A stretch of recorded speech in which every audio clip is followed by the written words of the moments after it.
Hello everyone, good evening everybody. So guys, RRB technician का recruitment आप लोगों का आ चुका है, जो कि आपको सबको पता है कि 8 मार्च को ये रात को रिक्रूटमेंट हमको देखने को मिला।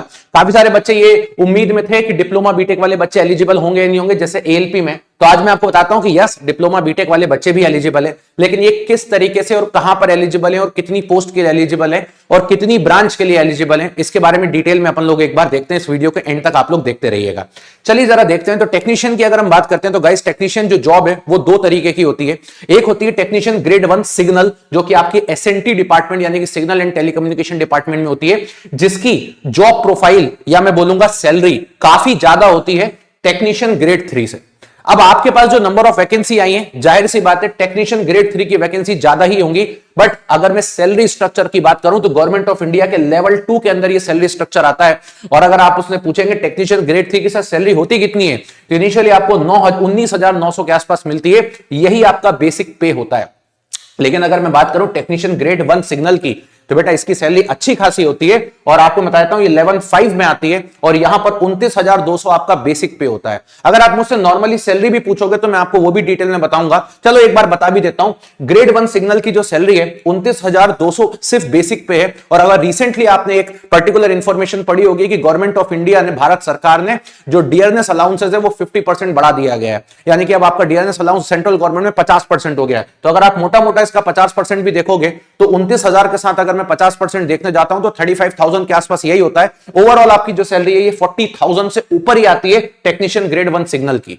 इसके अलावा बात करते हैं तो टेक्नीशियन ग्रेड 1 सिग्नल में आपको एज लिमिट भी देके रखी है 18 से 36। और मैं इसी वैकेंसी के बारे में बात कर रहा हूं। टोटल 1092 यानी कि 1092 वैकेंसी आप लोगों के लिए है। और ये सारी वैकेंसीज डिप्लोमा वाले बच्चे और बीटेक वाले बच्चों के लिए और बीएससी वाले बच्चों के लिए है। अब बस बात यहां पर ये आती है कि कौन कौन सी ब्रांच इसमें एलिजिबल है और कौन सी ब्रांच इसमें एलिजिबल नहीं है। चलिए जरा उसके ब्रांच की एलिजिबिलिटी के बारे में भी मैं थोड़ा सा बातें कर लेता हूं आप लोगों से। तो सारे डिप्लोमा और स्टूडेंट्स के लिए मैं बातें करना चाहूंगा और सारे बीटेक वाले बच्चों के लिए भी मैं बातें करना चाहूंगा कि आप लोग किस तरीके से एलिजिबल हो और आपकी कौन सी ब्रांच यहां पर एलिजिबल है। एक एक पॉइंट को मैं बहुत प्यारे तरीके से आपको समझा दूंगा। आपको भटकने की जरूरत नहीं पड़ेगी। इस वीडियो के बाद आपको अपनी एलिजिबिलिटी जो है, यानी कि आपकी जो योग्यता है, वो पूरी तरीके से मैं आपके सामने बता दूंगा। इसके बाद आपको कभी भी कोई कंफ्यूजन नहीं रहने वाला है इस पर्टिकुलर पोस्ट के अंदर। चलिए जस्ट अ मिनट।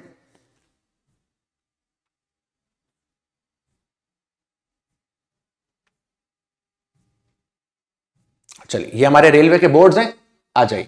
अब आते हैं टेक्नीशियन ग्रेड 1 सिग्नल के ऊपर। सबसे पहले ये वो पोस्ट है 1092 पोस्ट जहां पर बीटेक और डिप्लोमा वाले बच्चे एलिजिबल हैं। लेकिन अब ये बीटेक और डिप्लोमा वाले कौन से बच्चे एलिजिबल हैं, जरा इनके बारे में समझते हैं। सबसे पहले तो बेटा आपके पास बैचलर डिग्री होनी चाहिए साइंस में, यानी कि अगर हम बोलें तो बीएससी बोल देता हूं, ठीक है।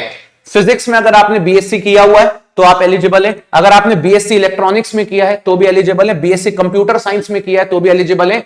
बीएससी आईटी ब्रांच यानी कि इंफॉर्मेशन टेक्नोलॉजी में किया है तो भी एलिजिबल है।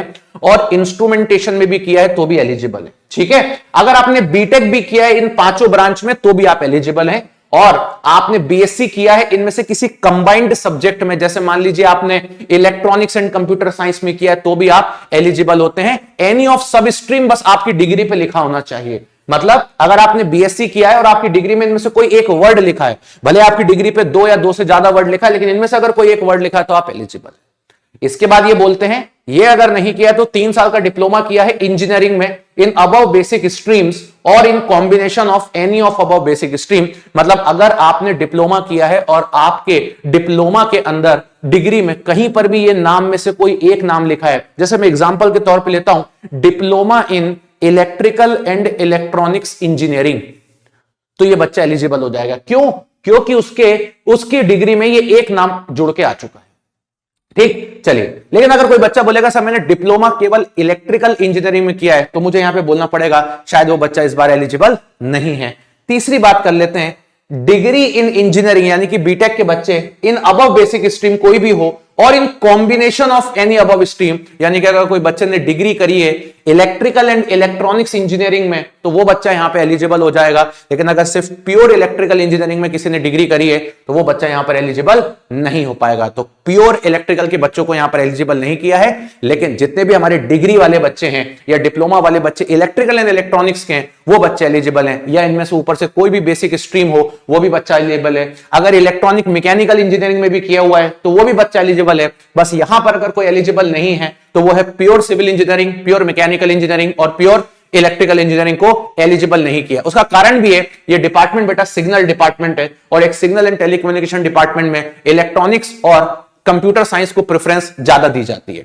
ठीक है, चलिए अब आती है इसके बाद की बात। तो यहां पे मैंने आपको बता दिया कि एक डिप्लोमा वाले बच्चे और एक बीटेक वाले जो बच्चे हैं वो किस जगह पर एलिजिबल हैं। क्लियर? तो ये एक आपकी पोस्ट है, इसमें आप देख सकते हो कि किस आरआरबी में कितनी पोस्ट है, उसके हिसाब से आप भर सकते हो। सैलरी स्ट्रक्चर लेवल 5 का है, बढ़िया तरीके से अपनी तैयारी करते रहिए। एक ही सीबीटी 1 होने वाला है, मतलब सिर्फ सीबीटी 1 ही है, एक ही एग्जाम है। तो जितनी जान से पेपर दे सकते हो उतनी जान से पेपर लगा के दीजिए, आपका ये पेपर आपके लिए अच्छा हो जाएगा। चलिए डिप्लोमा और बीटेक वाले बच्चों को ये भी बता देता हूं कि आपका मेडिकल स्टैंडर्ड B1 है।